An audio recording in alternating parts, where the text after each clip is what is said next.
He walked in as if the courthouse deed had his name on it. And in that instant, everyone understood. This was not going to be about a ticket.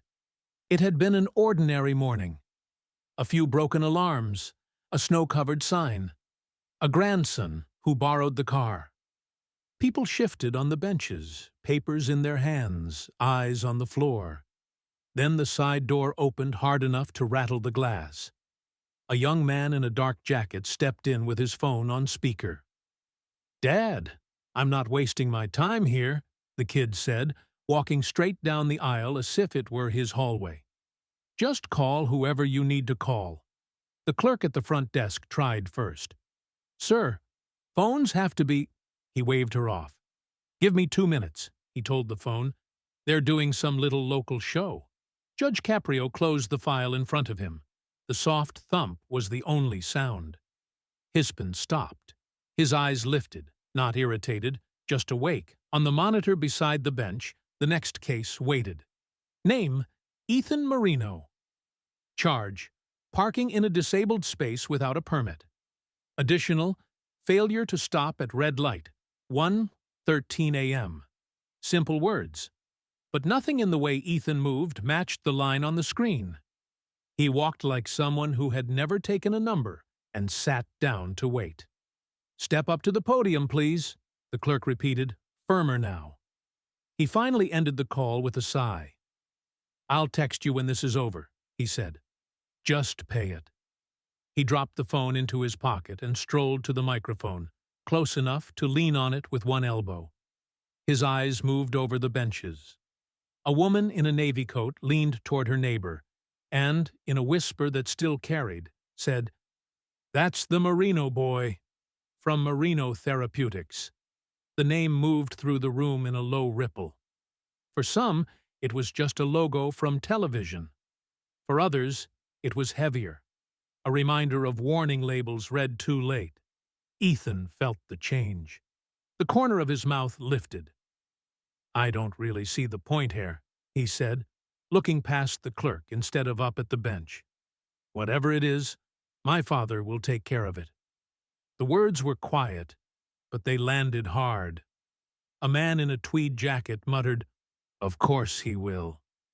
The woman in navy pressed her thumb into the edge of her ticket until the paper bent. No one stood up. No one shouted. But the room had shifted. The easy patience of traffic court thinned to a tight, familiar anger. The sense that some people floated above the rules everyone else had to follow. Judge Caprio let the silence stretch. He studied the watch, the neat haircut, the loose stance. Behind all of it, he noticed a small tell. The way Ethan's jaw worked. The quick glance toward the door, as if he feared a call he hadn't yet received more than any ruling that might come from the bench. When he finally spoke, his tone was even. "Mr. Marino," he said, "on this screen, your case is about a parking space and a red light you chose not to respect." He leaned forward enough that Ethan had to look up. "But from where I'm sitting, it looks like something else. A lesson nobody ever bothered to teach you." The clerk scrolled through the system, and a faint crease appeared between her brows. "Your Honor, there are several prior citations attached to Mr. Marino's record." Caprio didn't look surprised. "Is that so?" Ethan lifted his chin. "Minor things, all resolved." "Resolved," the clerk repeated, "by corporate counsel." A soft murmur moved through the benches. It wasn't outrage yet, more the sound of people who had seen this pattern too many times. Caprio tapped the file lightly. "Mr. Marino, seems Providence isn't unfamiliar to you."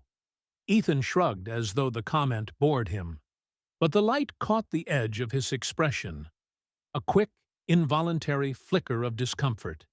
He didn't like that his history was being read aloud in a room full of strangers. The judge asked, "What's your occupation?"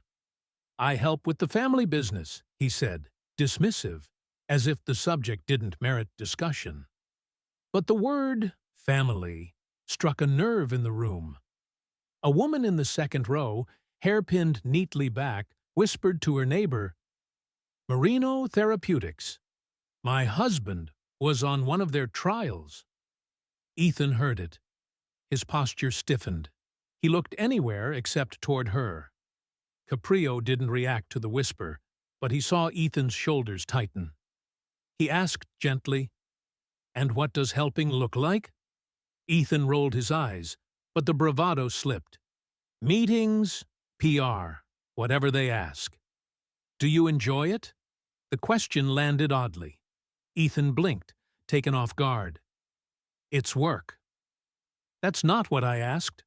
For the first time, the young man lost his rhythm. His fingers tapped the podium. His gaze dropped to the floor. "It's expected," he muttered. The word echoed louder than he intended. A few elders in the room exchanged knowing glances, people who had lived long enough to recognize the tone of someone repeating a script they never wrote. Caprio folded his hands. "Expected by whom?" Ethan hesitated, and the mask cracked.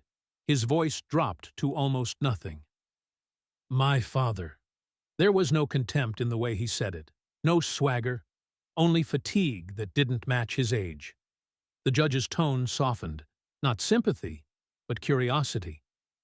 "Does he often handle things for you?" Ethan laughed once, sharp and humorless. "He handles everything. Lawyers, fines, headlines. Me." The last word slipped out before he could stop it. A man on the aisle shifted in his seat, the motion slow, deliberate. People of that age could hear when a sentence hid more than it revealed. Caprio continued, "When you ignored that red light, were you thinking of the law at all?" "No," Ethan said quickly, too quickly. "What were you thinking of?" Silence. His throat worked. He wasn't accustomed to questions that pointed inward. Finally, he spoke, but the words came raw, unguarded. "That I couldn't show up late again." The judge tilted his head. "Late? To what?" Ethan ran a hand across his mouth, exhaling shakily. "A call. A meeting. There's always something. If I'm not there, I'm reminded." Loudly. The clerk looked down, uncomfortable. A few people in the gallery exchanged glances. This wasn't arrogance. This was pressure so constant it had reshaped him. Caprio asked one final question, quiet enough that the room leaned in. "Do you truly believe the law doesn't apply to you?" Ethan's answer surprised even him. "I was raised to think it doesn't." The murmur that followed wasn't anger. It was a long, heavy sigh shared by people who'd lived long enough to know that some children are ruined not by privilege, but by the hands that mold it. And for the first time that morning, Ethan didn't look defiant. He looked lost. Caprio let the admission hang in the air a moment longer. Then he reached for Thermote and brought up the traffic camera footage. The first frame showed the intersection at 1:13 a.m. Quiet, empty, save for a single pair of headlights cutting through the dark. "Let's take a look," he said. Ethan's jaw tightened. On the screen, his car entered the frame fast, too fast for an hour when most people were sleeping. The signal burned a steady red. His vehicle never even dipped in speed. Caprio kept his eyes on the young man instead of the screen. "Where were you, going at that pace?" "Home," Ethan said. The judge turned his head slightly. "Earlier, you said you were coming from a meeting. Before that, from dinner. Now, from home."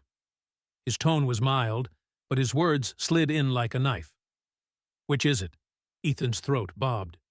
"I misremembered." The room reacted with a low rustle, not loud, but clear enough to send color up Ethan's neck. Before Caprio could ask another question, a man in the fourth row slowly raised his hand. His voice, when he spoke, carried the calm of someone who'd rehearsed his line for months. "Your Honor, I saw that car that night." Ethan snapped his head toward him. No, you didn't. But the man continued. I was walking my dog. You blew through that light so fast a woman on the opposite corner had to jump back. She screamed. I remember because she dropped her groceries. A sharp ripple moved through the benches. Caprio nodded politely. Thank you, sir. Did you see the vehicle clearly? Yes, the man said. Same model, same custom rims, same plates.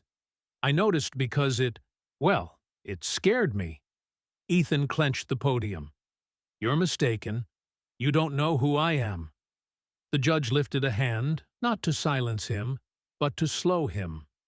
Mr. Marino, identity isn't the question here. He pressed a button, and the footage shifted to a second angle. This time, the interior of the car was faintly visible through the windshield, a silhouette in the passenger seat. A smaller figure, hands raised, in motion. Someone was shouting inside that car. Ethan's face drained of color. Caprio leaned forward. Who was with you? No bravado surfaced now. No practiced confidence. Only a whisper. Thin, reluctant, almost pleading not to be heard. My sister. The gallery froze. The judge spoke gently. Why didn't she appear in the officer's report? Ethan rubbed the bridge of his nose, fingers trembling. Because she shouldn't have been in the car. She wasn't supposed to leave the house. The whisper wasn't defensive, just exposed. Caprio set the remote down. It looks like she was arguing with you. She was, Ethan forced out. His voice cracked around the edges. She was upset. I didn't want her driving anywhere. I told her to stay. She didn't listen, so I followed her. He swallowed hard. I wasn't thinking. I just needed to get her attention. The man who'd testified earlier spoke again, softer this time. She looked frightened. Ethan closed his eyes. The room fell utterly still. Not even the shuffle of a coat sleeve. Caprio's tone dropped to something quieter, heavier. Mr. Marino, were you chasing your sister? Ethan didn't look up. I was trying to stop her. A beat. I didn't want her to leave. Something in the cadence, something in the desperation, hit the gallery harder than any raised voice could. Caprio watched him for a long moment, searching beneath the layers of attitude, wealth, and entitlement. What he found wasn't arrogance at all. It was fear. Deep, shaping fear. And fear like that never comes from nowhere. Caprio didn't press immediately. He gave Ethan a moment, long enough for the silence to weigh on him, but not long enough to let him hide inside it. Why? The judge asked quietly. Was your sister leaving the house at that hour? Ethan's fingers locked together on the podium. He stared at them as if answers might form between his knuckles. For the first time, he looked his age. Young, overwhelmed, out of practice with honesty. She and I argued, he finally said. It got bad. Caprio waited, patient but unyielding. Ethan's voice cracked. She was packing a bag. I found out she'd been planning to leave for weeks.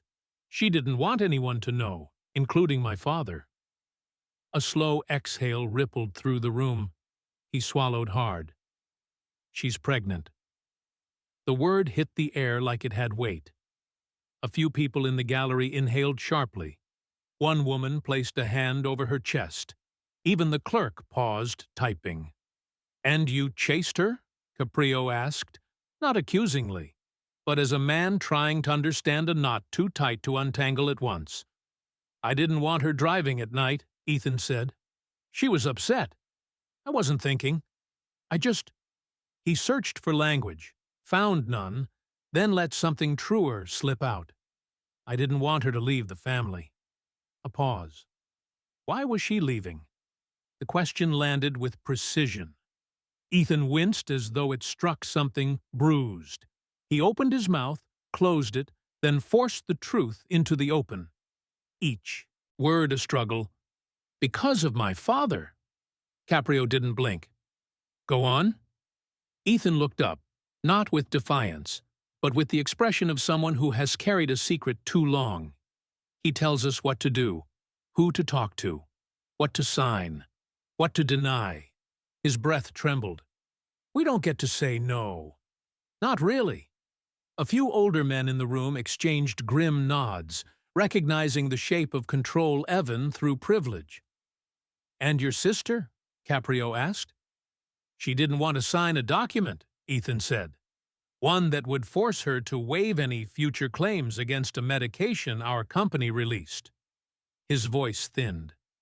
There were complications the company didn't want to acknowledge. The gallery reacted, quiet, sharp, like a collective wince. Caprio's face remained calm, but his eyes hardened. Why you? He asked. Why were you the one sent to convince her? Because I'm good at it, Ethan whispered. That's what they say. I calm situations. I protect the family. He shook his head. What they mean is, I know how to pressure people without raising my voice. The confession came out like a wound opening. Caprio leaned back, letting that hang. Then a voice broke the stillness from the second row. A trembling, wavering voice the room instantly recognized. It was the older woman who had whispered earlier about her husband. My son, she said, barely audible, was on that medication. Every head turned. The clerk froze. Ethan's grip on the podium faltered. She continued, her voice cracking but steadying with each word. He trusted your company. We all did. He was 19. He wanted to get better. Her breath hitched. He never came home. The room went silent, a dense, aching silence. Ethan's throat tightened. His eyes dropped to the floor, not in guilt alone, but in something heavier. Recognition. Caprio watched him closely. For the first time, Ethan didn't try to defend himself. He didn't interrupt. He didn't hide behind his family's name. He simply stood there, small, shaken, and finally stripped of the armor he'd worn since walking through the door. And the courtroom, filled with people older, wiser, and exhausted by the inequities they'd lived through, saw not the son of a powerful CEO, but a young man crushed under the weight of a world he didn't build, yet was expected to uphold. A world that, for the first time, he seemed desperate to step out of. The woman's words didn't echo. They settled, heavy as stone. No one moved. Even the heating vent seemed to quiet itself.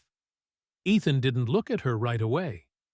He stared at the podium, the grain of the wood blurring through a wash of shame. When he finally lifted his eyes, they were rimmed with a rawness that hadn't been there before. I'm sorry, he said, not to the judge, but to her. I didn't make those decisions. I wasn't in the room. But I'm part of that name, and I've been hiding behind it my whole life. So if you need someone to blame today, I won't run. She didn't accuse him. She didn't forgive him. She simply nodded once, with the quiet dignity of a mother who had run out of tears long ago. The shift in the gallery was subtle, but unmistakable. Some crossed their arms less tightly. Others let the tension fall from their shoulders. No one forgot what had been done, but something in Ethan's tone cracked the wall between anger and understanding. Caprio waited until the moment settled, then spoke, not with judgment, but with the calm gravity of someone who had spent a lifetime guiding strangers through their darkest corners. Mr. Marino, he said, you've been carrying burdens that were handed to you, not chosen. But responsibility doesn't skip the next person in line simply because he's a son. Ethan swallowed, bracing himself. You broke the law that night, Caprio continued. You endangered your sister, a pedestrian, yourself. And every step of that was pushed by fear. Fear of failing a man who forgot that children aren't employees. Ethan blinked hard. "But hear me well," the judge added, leaning forward just slightly. "Your father's shadow is not a prison, and it is not an excuse." He let the words sink in. "You must decide," Caprio said softly, "whether you want to keep living in fear of one man or begin living in service to your own conscience." The gallery stilled. Even the clerk looked up. Ethan's voice came out thin. "I don't know how to start." "That's the most honest thing you've said today," Caprio replied. "And it's enough." He lifted the file in front of him. "For the violations, the court has discretion, and intend to use it." Ethan braced himself for impact. "You will complete 200 hours of community service," Caprio said, "at St. Matthew's Rehabilitation Wing." A murmur rose. Everyone knew that ward, where patients recovered from adverse medication reactions. You will see faces, stories, consequences, and you will not turn away. Ethan nodded slowly, the weight of the assignment hitting him harder than any fine. "You will also attend a certified defensive driving program," Caprio added. "Your decisions behind the wheel will reflect the life you intend to lead, not the fear you're trying to escape." No one in the room expected what came next. "And you will remain on conditional status," the judge said. "Any further reckless driving will result in a mandatory review before this court." Ethan inhaled sharply, not out of defiance, but relief. Boundaries, not bailouts. Caprio closed the folder gently. "Mr. Marino, I'm not here to punish you. Punishment alone rarely changes a man." His voice softened to something almost fatherly. "I'm here to give you a chance to choose who you want to become, independent of the empire built around you." The benches held perfectly still. Even those who had come in suspicious of him found themselves listening with an unexpected warmth. Ethan stepped back from the podium, a little unsteady, not broken, not redeemed, but unarmored for the first time. His hands trembled, his breathing shook, but his posture, barely perceptible, shifted. Shoulders not as high, jaw not as tight. A young man, not the corporation's heir, stood there, and in the silence that followed Caprio's ruling, the room collectively sensed it. This was the first decision Ethan Marino had ever faced that belonged entirely to him. The courtroom didn't disperse right away. People lingered, not to stare, but to breathe through what they'd just witnessed. A man on the far bench pulled his hat off. Someone murmured, "Lord, help that boy." Even the clerk paused her usual shuffle of folders, letting the quiet settle without rushing it. Ethan remained at the podium long after Caprio finished speaking. His hand hovered near the microphone, then dropped.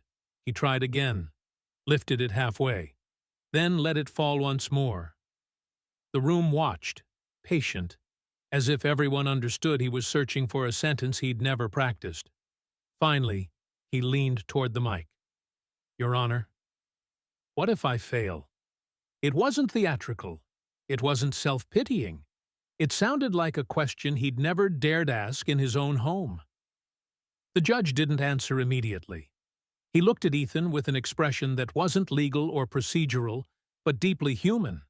An older man seeing a younger one standing at the beginning of a long road he'd never chosen.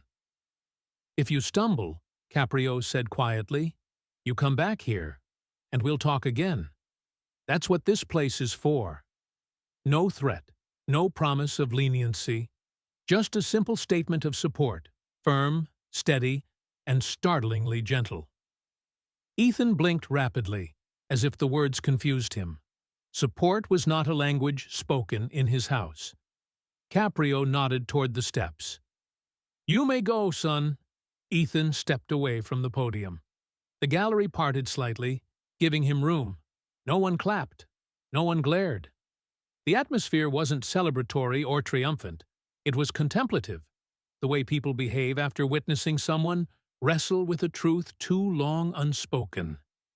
As he neared the door, the older woman, the mother who had spoken of her lost son, rose slowly. Her cane tapped once against the floor. "Wait a moment," she said softly. Ethan froze. She approached him, stopping just close enough for her voice to reach him without anyone else needing to lean in. "My boy trusted a name," she said. "Your family's name. Maybe now you'll give that name a different meaning." He didn't breathe. "You can't change what happened to him," she continued. "But you can decide what kind of man you'll be next time someone needs honesty instead of pressure." Her hand, small and weathered, touched his sleeve. Not to comfort, but to anchor the words. "Just try," she said. "Trying is more than your father ever asked of you." She walked away without waiting for a reply. Ethan stood, still, shaken by the strange weight of grace from someone who had every right to turn her back. He stepped into the hallway. The fluorescent lights buzzed overhead. The hum of distant offices drifted through the corridor. For the first time that morning, he didn't rush. He didn't bark into his phone. He didn't pretend he owned the floor he walked on. His phone vibrated in his pocket. He looked at the screen. Dad. He didn't answer. The phone buzzed again, sharper this time. A familiar summons, one he'd obeyed his entire life. Another vibration, then another. A lifetime of conditioning pulsed through that small rectangle of glass and metal. He backed against the wall, staring at the name glowing on the display. A shadow crossed the doorway. Caprio, stepping out from the bench area, paused as he passed. He didn't say a word.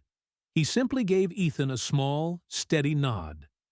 An acknowledgement that the real verdict would be whatever he chose next. The phone continued ringing, each buzz a reminder of the grip waiting on the other side of the call. Ethan exhaled slowly. He pressed a button, not to answer, but to silence it. For a moment, the hallway was still. The kind of stillness in which someone takes their first unsteady step out of the life they've always known and into the person they might yet become. And as he pushed open the courthouse doors, the narrator's voice lingered over the turning point. This was never a story about a traffic violation. It was a story about a young man learning how to step out of a shadow and discovering that growing up, no matter your age or privilege, always hurts before it heals.